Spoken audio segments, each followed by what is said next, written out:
came out here to Chicago.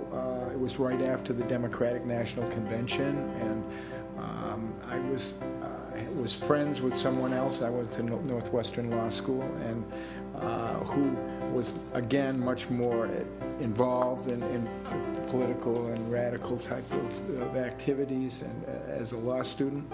And she got me involved with the lawyers and who ultimately started the People's Law Office. So I was here in 1969 as a student working with the lawyers, and in that sense I was in on the starting of the People's Law Office in 1969.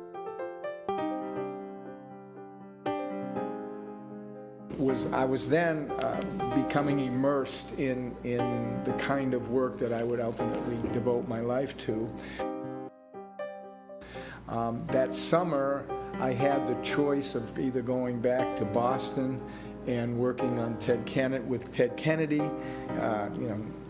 like as some kind of just on his campaign, not any big deal, but or to stay here and deal with the Panthers and all that was happening, and that was kind of a life choice that I made without really knowing that I made it.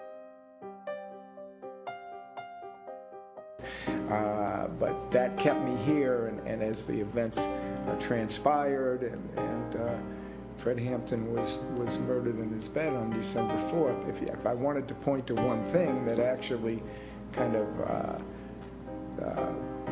forged what I hope will be, and has been so far, a lifetime commitment to fighting against racism in the legal system, and fighting against police brutality and torture and all the kinds of things that I've been involved in, that would be it.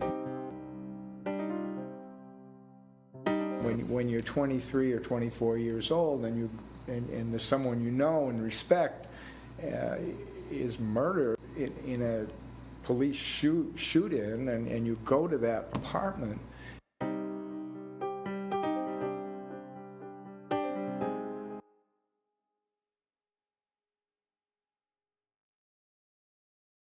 the Panthers had the presence of mind to take people on tours through the apartment. So thousands of people from the city of Chicago were going through this apartment. The police left it wide open.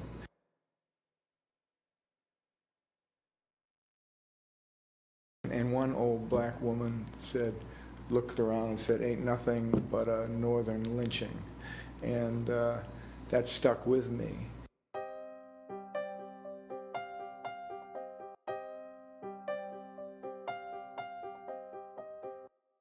And what happened out of that was we were, as a law office and as lawyers and as people, became committed first to the 7 survivors, the people who were shot up in that apartment who weren't killed. Fred Hampton and Mark Clark were killed. And to defend them, because the police charged them with attempted murder, because their story was that there was a shootout, even though we later proved that was.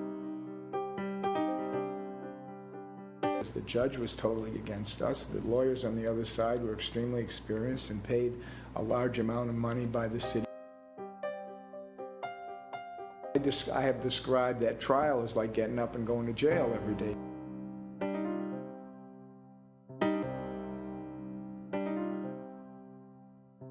That kind of forged my lifelong commitment and my understanding that if you get involved in these cases, that you have to fight very hard, and you have to be ready and prepared to do what's necessary, even to go to jail perhaps.